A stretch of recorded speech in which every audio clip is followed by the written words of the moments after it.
कल्पना कीजिए कि आप एक बहुत बड़े और गहरे समुद्र के बीचों बीच एक जहाज पर यात्रा कर रहे हैं। चारों तरफ सिर्फ पानी ही पानी है। अचानक जहाज का कंपास दिशा सूचक यंत्र खराब हो जाता है और आसमान में काले घने बादल छा जाते हैं, जिससे तारे भी छिप जाते हैं। अब किसी को नहीं पता कि किनारा किस तरफ है। जहाज पर बैठे सभी लोग घबराए हुए हैं। हर कोई अपनी अपनी समझ से दिशा बताने की कोशिश कर रहा है, लेकिन जहाज गोल गोल घूम रहा है। हमारी यह दुनिया, यह जीवन बिल्कुल उसी जहाज की तरह है। हम सभी इस जीवन रूपी यात्रा में मुसाफिर हैं, लेकिन समय के साथ हम अपनी असली मंजिल का रास्ता भूल गए हैं। हम सुख और शांति की तलाश में बाहर भटक रहे हैं, लेकिन हमें यह नहीं पता कि असली किनारा कहाँ है। लेकिन जरा सोचिए, अगर उसी वक्त कोई ऐसा परम मार्गदर्शक गाइड आ जाए जिसके पास पूरे ब्रह्मांड का सबसे सटीक नक्शा हो, जो उस समुद्र के चप्पे चप्पे से वाकिफ हो, तो क्या आप उसकी बात नहीं मानेंगे? बिल्कुल मानेंगे। आज हम कितने भाग्यशाली हैं कि स्वयं भगवान परमपिता परमात्मा हमारे उसी सच्चे और परम मार्गदर्शक बनकर आए हैं। उन्होंने हमें हमारी असली पहचान बताई है, हमारे भटके हुए मन को दिशा दी है और हमें वो सस्तीक रास्ता दिखाया है जो हमें वापस हमारे असली घर शांति धाम और फिर सुख धाम स्वर्ग ले जाएगा। 29 जुलाई की इस बेहद खास और गहरी मुरली में उस परम मार्गदर्शक ने हमें 10 ऐसे अनमोल मोती दिए हैं जो सिर्फ सुनने के लिए नहीं हैं, बल्कि जीवन में उतारकर खुद को पूरी तरह से बदल देने के लिए हैं। आइए आज हम इन 10 गहरे और व्यावहारिक बिंदुओं पर बहुत विस्तार से, बहुत ही शांति और एकाग्रता के साथ विचार करते हैं। अपने मन को पूरी तरह से खुला रखें, क्योंकि आज की यह चर्चा आपकी आत्मा के कई बंद दरवाजों को खोलने वाली है।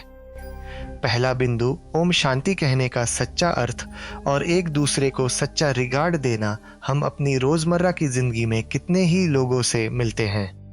सुबह उठते ही हम लोगों को गुड मॉर्निंग, नमस्ते, हेलो या हाय कहते हैं, लेकिन कभी आपने रुककर सोचा है कि इन शब्दों के पीछे कितनी सच्चाई या कितनी भावना होती है? ज़्यादातर समय ये सिर्फ होठों से निकले हुए कुछ खोखले शब्द होते हैं। हम बस एक रस्म निभा रहे होते हैं, लेकिन जब भगवान हमें ओम शांति कहना सिखाते हैं तो यह कोई मामूली अभिवादन नहीं है। ओम शांति का गहरा अर्थ है, मैं एक शांत स्वरूप आत्मा हूँ और मैं आपको भी एक शांत स्वरूप पवित्र आत्मा के रूप में ही देख रहा हूँ।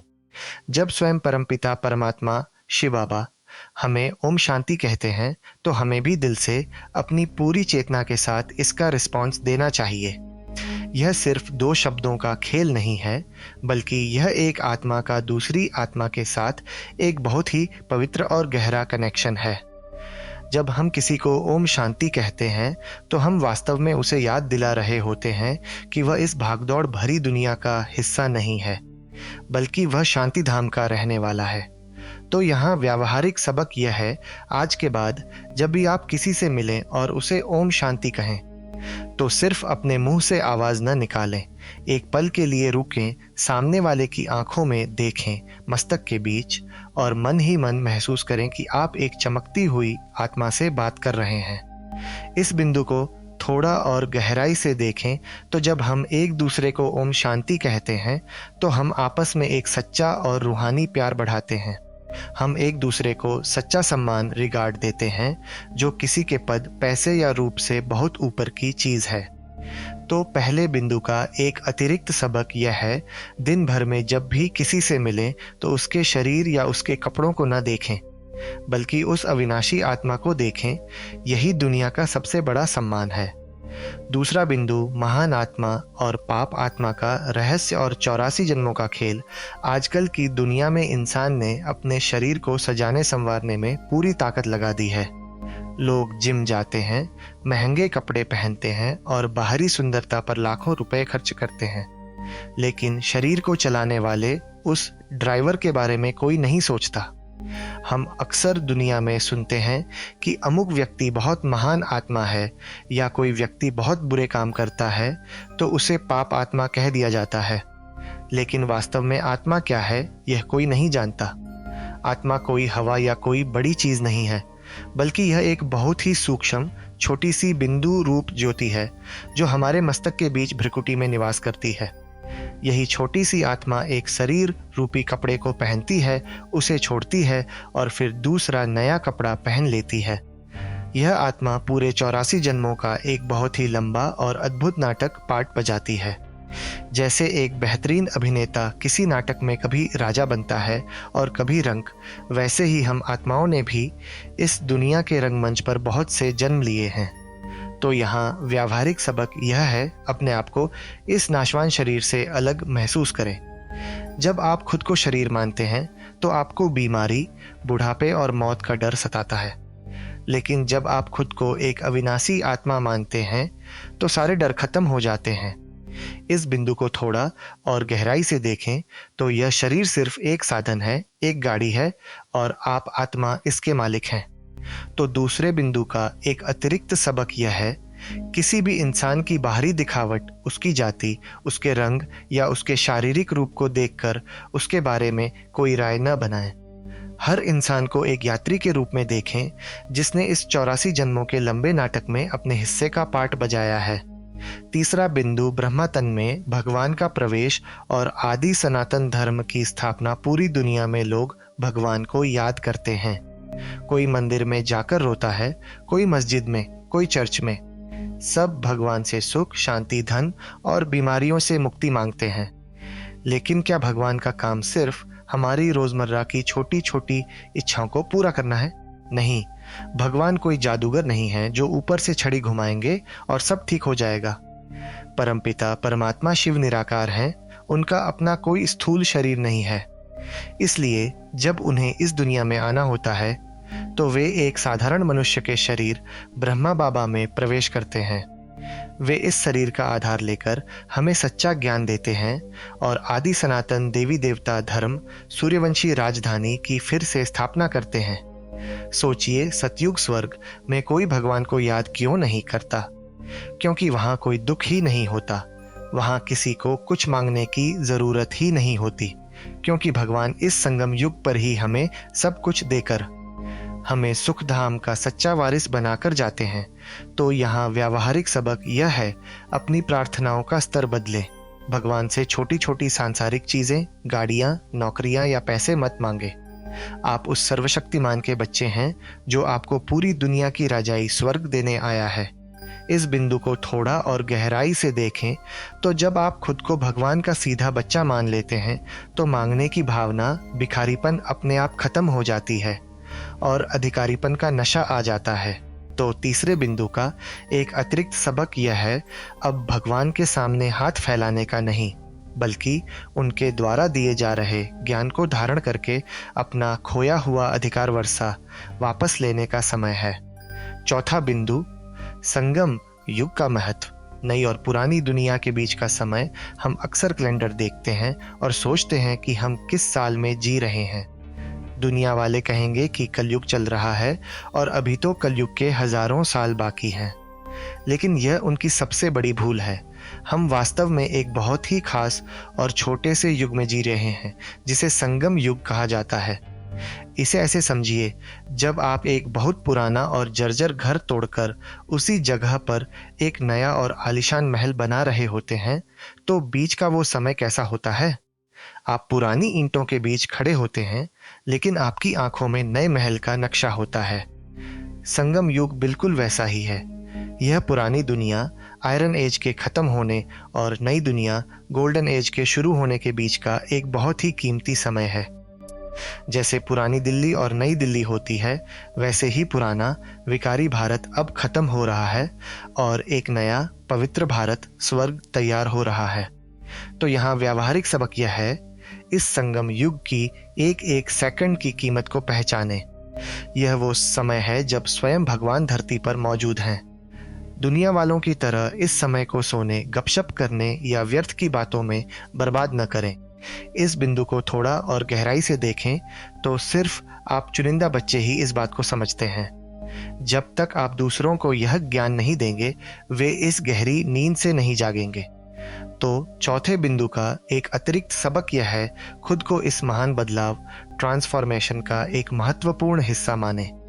अपनी बुद्धि को इस पुरानी गिरती हुई दुनिया से हटा लें और आने वाली नई दुनिया की तैयारियों में अपना पूरा समय और ऊर्जा लगाएं। पांचवा बिंदु शिव बाबा को भोग लगाना और सच्चा रिगार्ड रखना। भक्ति मार्ग में लोग बड़ी श्रद्धा से भगवान की मूर्तियों के सामने 56 प्रकार के भोजन रखते हैं, लेकिन क्या पत्थर या पीतल की मूर्ति कभी कुछ खाती है? बिल्कुल नहीं। फिर भी लोग यह रस्म निभाते हैं। अब ज्ञान मार्ग में हम जानते हैं कि शिव बाबा तो निराकार हैं, वे अभोक्ता हैं, अर्थात वे कुछ खाते पीते नहीं हैं। उन्हें हमारे द्वारा बनाए गए भोजन की कोई ज़रूरत नहीं है। फिर बाबा हमें भोग लगाने के लिए क्यों कहते हैं?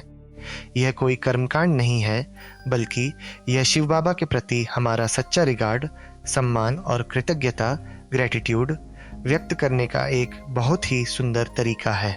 हमें यह महसूस करना है कि हमारे पास जो कुछ भी है, जो अन्न हम खा रहे हैं, वह सब शिव बाबा के ही भंडारे से आ रहा है।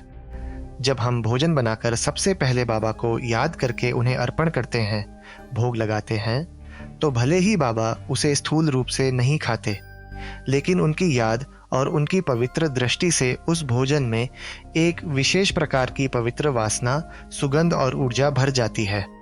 वह साधारण खाना प्रसाद बन जाता है। तो यहाँ व्यावहारिक सबक यह है, अपनी रसोई को बहुत ही पवित्र रखें और जब भी आप खाना खाएं या कोई नई चीज़ लाएं, तो उसे खाने या इस्तेमाल करने से पहले सबसे पहले शिव बाबा को याद करके उन्हें अर्पण करें। इस बिंदु को थोड़ा और गहराई से देखें तो जब आप यह सोचकर खाते हैं कि मैं अपने परमपिता के साथ बैठकर भोजन कर रहा हूँ, तो भोजन करते समय आपके मन में कोई भी व्यर्थ या नकारात्मक विचार नहीं आएगा। तो पांचवें बिंदु का एक अतिरिक्त सबक यह है, अपने हर कर्म में भगवान को शामिल करें। भोजन को सिर्फ पेट भरने का साधन न समझें, बल्कि उसे अपनी आत्मा को पवित्र और शक्तिशाली बनाने की एक दवा, औषधि समझें। छठा बिंदु, रूहानी तीर्थ यात्रा और जन्म जन्मांतर के विकर्मों का विनाश। दुनिया में लोग अपने पापों को धोने के लिए क्या क्या नहीं करते। वे मीलों पैदल चलकर पहाड़ों पर जाते हैं, ठंडे पानी की नदियों में डुबकी लगाते हैं और हरिद्वार या बद्रीनाथ जैसी तीर्थ यात्राओं पर जाते हैं। लेकिन सोचिए, क्या शरीर को पानी से धोने से मन के पाप धुल सकते हैं? क्या पहाड़ों पर चढ़ने से आत्मा का बोझ हल्का हो सकता है? बिल्कुल नहीं। बल्कि आज के समय में तो तीर्थ यात्राओं पर भी लोग बहुत गंदे काम करते हैं, शराब आदि ले जाते हैं। शरीर धोने से आत्मा पावन नहीं होती। हमारी यात्रा इन सबसे बिल्कुल अलग है। हमारी यात्रा शारीरिक नहीं, बल्कि रूहानी, आध्यात्मिक है। हमें कहीं बाहर जाने की जरूरत नहीं है। हमारी यात्रा हमारी अपनी बुद्धि और मन की यात्रा है। जब हम एक जगह शांति से बैठकर अपनी बुद्धि को इस दुनिया से निकालकर परमधाम, शांतिधाम में बैठे शिव बाबा के साथ जोड़ते हैं, तो वह असली तीर्थ यात्रा है। इसी याद की अग्नि, योग अग्नि से आत्मा पर चढ़े हुए जन्म जन्मांतर के पाप विकर्म भस्म होते हैं।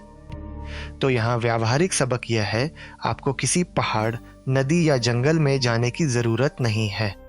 आप जहाँ हैं, अपने घर में, अपने ऑफिस में या बस में सफर करते हुए भी अपनी बुद्धि से भगवान को याद कर सकते हैं। इस बिंदु को थोड़ा और गहराई से देखें तो जब हम शिव बाबा को लगातार याद करते हैं, तो हम तमो प्रधान, अपवित्र और भारी अवस्था से सतो प्रधान, पवित्र और हल्की अवस्था में आ जाते हैं। तो छठे बिंदु का एक अतिरिक्त सबक यह है, अपनी दिनचर्या में उठते, बैठते, खाते पीते हर समय इस रूहानी यात्रा पर रहें। मनमना भव, अपने मन को मुझ में लगाओ की स्थिति में रहें, क्योंकि यही वो इकलौता तरीका है जिससे आपके पुराने पाप भस्म होंगे और आप सतो प्रधान दुनिया के मालिक बनेंगे। सातवां बिंदु, सच्चे ब्राह्मण बनना, पूज्य बनने का रहस्य और शालिग्राम की पूजा भक्ति मार्ग में जो पंडे या ब्राह्मण लोगों को तीर्थ यात्रा कराते हैं, वे सिर्फ नाम के ब्राह्मण होते हैं। वे खुद भी विकारों में फंसे होते हैं और पूरी तरह से पवित्र नहीं होते। लेकिन आप बच्चे जिन्होंने शिव बाबा को पहचान लिया है, आप सच्चे ब्राह्मण हैं। सच्चा ब्राह्मण वो नहीं जो सिर्फ एक खास जाति में पैदा हुआ हो, बल्कि सच्चा ब्राह्मण वो है जिसकी आत्मा पवित्र रहती है, जिसके विचार शुद्ध होते हैं और जो ब्रह्म ईश्वर के बताए हुए मार्ग पर चलता है। जब आप आत्मा रूप में पवित्र बन जाते हैं, तब आप भविष्य में पूज्य देवी देवता बनते हैं। आज जो मंदिरों में देवताओं की मूर्तियों की पूजा होती है, वो वास्तव में आपकी ही पवित्रता की पूजा है। जब आप इस समय शिव बाबा के मददगार, खुदाई खिदमतगार बनते हैं, दुनिया को अंधकार से निकालकर रोशनी में लाते हैं, तब आपकी इस निस्वार्थ सेवा के कारण ही लोग आपकी पूजा शालिग्राम के रूप में करते हैं। बड़े बड़े रुद्र यज्ञों में शिव के साथ लाखों शालिग्राम बनाए जाते हैं। वो शालिग्राम आप सच्चे बच्चों के ही प्रतीक हैं। तो यहाँ व्यावहारिक सबक यह है, अपने आप को सिर्फ बाहरी रूप से सफ़ेद कपड़े पहनकर नहीं, बल्कि अपनी आंतरिक भावनाओं, अपने मन और अपने विचारों से पूरी तरह पवित्र बनाएं। इस बिंदु को थोड़ा और गहराई से देखें तो दुनिया आपकी पूजा तभी करेगी जब आप खुद को पूजनीय लायक बनाएंगे। और पूजनीय बनने का एक ही रास्ता है, पवित्रता और निस्वार्थ सेवा। तो 7वें बिंदु का एक अतिरिक्त सबक यह है, खुद को पूज्य बनाने के लिए दूसरों की सच्ची सेवा करें।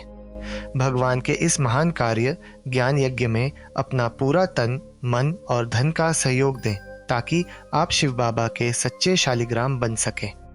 8वां बिंदु, शिव के आगे बैल, द्रौपदी का चीर और भक्ति मार्ग की अंधी श्रद्धा से मुक्ति। मनुष्य की बुद्धि जब अज्ञानता तमोप्रधान अवस्था में होती है, तो वह बिना सोचे समझे किसी भी कहानी या कर्मकांड को सच मान लेती है। भक्ति मार्ग में लोगों ने ऐसी बहुत सी कहानियां गढ़ी हैं जिनका कोई तार्किक अर्थ नहीं है। उदाहरण के लिए, शिव के मंदिरों में लोग एक बड़ा सा बैल रख देते हैं, यह सोचकर कि भगवान शिव उस बैल पर सवारी करते हैं। जरा गहराई से सोचिए, जो भगवान जन्म मरण से मुक्त है, जो निराकार ज्योति बिंदु है, क्या उसे किसी जानवर की सवारी करने की जरूरत है? बिल्कुल नहीं। इसी तरह द्रौपदी को साड़ी चीर देने की कहानी है। लोग सोचते हैं कि भगवान ऊपर से साड़ियां गिरा रहे थे। ये सब बातें वास्तव में रूपक मेटाफोर्स हैं, जिन्हें लोगों ने स्थूल रूप में ले लिया है।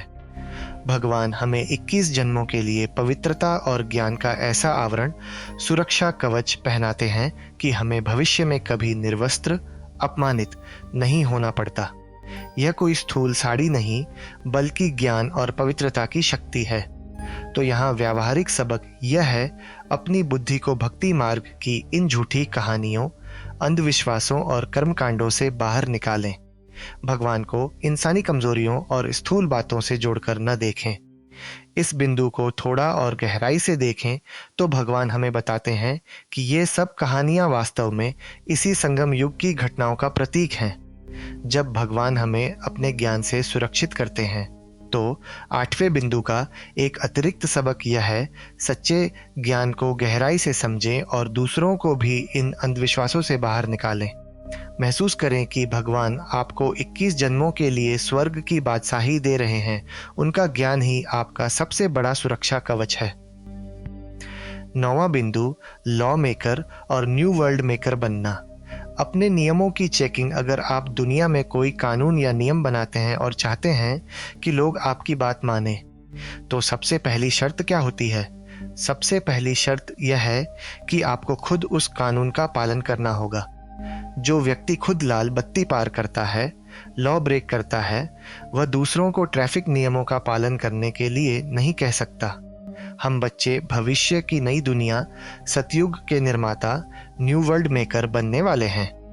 हम वहाँ के राजा बनने वाले हैं। इसलिए शिव बाबा हमें समझाते हैं कि अगर हमें पीस मेकर, शांति स्थापित करने वाला और नई दुनिया का महाराजा बनना है, तो हमें अभी से अपने जीवन में लॉफुल नियमों का पालन करने वाला बनना होगा।